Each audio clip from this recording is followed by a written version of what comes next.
ನಮಸ್ಕಾರ, ನೀವು ನೋಡ್ತಾ ಇದ್ದೀರಾ ಇಂಡಿಯಾ ಫಸ್ಟ್. ನಾನು ವಿಜಯ್ ವೀರಪ್ಪ. ಮೊದಲಿಗೆ ಹೆಡ್ಲೈನ್. ರಾಜ್ಯದಲ್ಲಿ ಮುಂಗಾರೋತ್ತರ ಆರ್ಭಟ ಶುರುವಾಗಿದೆ. ನಿನ್ನೆ ಬೆಂಗಳೂರಲ್ಲಿ ಬಿದ್ದ ಮಳೆ ಮಾಡಿದ ಅನಾಹುತಗಳು ಒಂದೆರಡಲ್ಲ. ಅಪಾರ್ಟ್ಮೆಂಟ್ಗಳಿಗೆ ನೀರು ನುಗ್ಗಿದ್ರೆ ಬಿನ್ನಿಪೇಟೆ ಬಳಿ ಚೇಂಬರ್ ಕಾಂಪೌಂಡ್ ಕುಸಿದು ವಾಹನಗಳು ಜಖಮಾಗಿವೆ. ಮುಚ್ಚಿದ್ದ ಗುಂಡಿಗಳು ದರ್ಶನ ತೋರಿ ಬಿಬಿಎಂಪಿ ಕಾರ್ಯವನ್ನ ಬೆತ್ತಲು ಮಾಡಿವೆ. ಇದು 5 ವರ್ಷಗಳ ಅದೇ ಘಟನೆ ನೆನಪು ಮಾಡ್ತಿದೆ. ಇವತ್ತು ಮಾಜಿ ಶಾಸಕನ ಸಹೋದರ ನಿಗೂಢವಾಗಿ ನಾಪತ್ತೆಯಾಗಿದ್ದಾರೆ. ಕುಳೂರು ಸೇತುವೆ ಮೇಲೆ ಅಪಘಾತವಾಗಿ ಲಕ್ಸುರಿ ಕಾರು ಪತ್ತೆಯಾಗಿದೆ. ನದಿಯಲ್ಲಿ ಹುಡುಕಾಟ ನಡೆದಿದ್ದು ಮುಮ್ತಾಜ್ ಅಲಿಗೆ ಯುವತಿಯಿಂದ ಬ್ಲಾಕ್ ಮೇಲ್ ಆರೋಪ ಕೇಳಿ ಬಂದಿದೆ. ಇದು ರೆಡ್ಡಿ ರಾಂಗ್ ರೂಟ್ ಕಥೆ. ಗಂಗಾವತಿ ಮೂಲಕ ಬೆಂಗಳೂರಿಗೆ ಬರ್ತಿದ್ದ ಸಿಎಂ ಕಾರ್ಗೆ ರೆಡ್ಡಿ ಚಮಕ್ ಕೊಟ್ಟಿದ್ದಾರೆ. ಝೀರೋ ಟ್ರಾಫಿಕ್ ರೂಲ್ಸ್ ಬ್ರೇಕ್ ಮಾಡಿ ಶಾಕ್ ನೀಡಿದ್ದಾರೆ.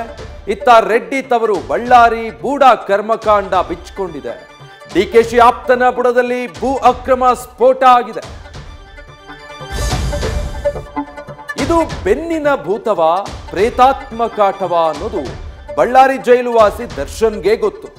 ಈ ನೆಪದಲ್ಲಿ ಬೆಂಗಳೂರಿಗೆ ಶಿಫ್ಟ್ ಆಗಲು ಪ್ಲಾನ್ ಮಾಡಿದಂತೆ ಕಾಣಿಸ್ತಾ ಇದೆ. ಇತ್ತ ನವರಾತ್ರಿ ಕಾರಣಕ್ಕೆ ಸುದೀಪ್ ಫಸ್ಟ್ ಟೈಮ್ ಬರಿಗಾಲಲ್ಲಿ ಶೋ ಹೋಸ್ಟ್ ಮಾಡಿದ್ದಾರೆ.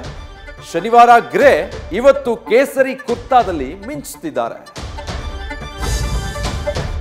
ಈಗ ನವರಾತ್ರಿ ಸಂಭ್ರಮ, ಜಗನ್ಮಾತೆಯರ ಆರಾಧನೆ ನಡೀತಾ ಇದೆ. ಈ ಹೊತ್ತು ನಭದಲ್ಲಿ ಖಗೋಳದಲ್ಲಿ ವಿಸ್ಮಯವೊಂದು ನಡೆಯಲಿದೆ. ಬ್ರಹ್ಮಾಂಡದಲ್ಲಿ ಗೋಚರಿಸುವ ಧೂಮಕೇತು ಕಣ್ತುಂಬಿಕೊಳ್ಳಲು ಇಡೀ ವಿಶ್ವ ಕಾತರಿಸಿದೆ. ಸೂರ್ಯನನ್ನ ಪರಿಭ್ರಮಿಸಿ ಕಾಣುವ ಈ ಕಾಯ ಅಪಶಕುನದ ಆತಂಕ ಸೃಷ್ಟಿಸಿದೆ.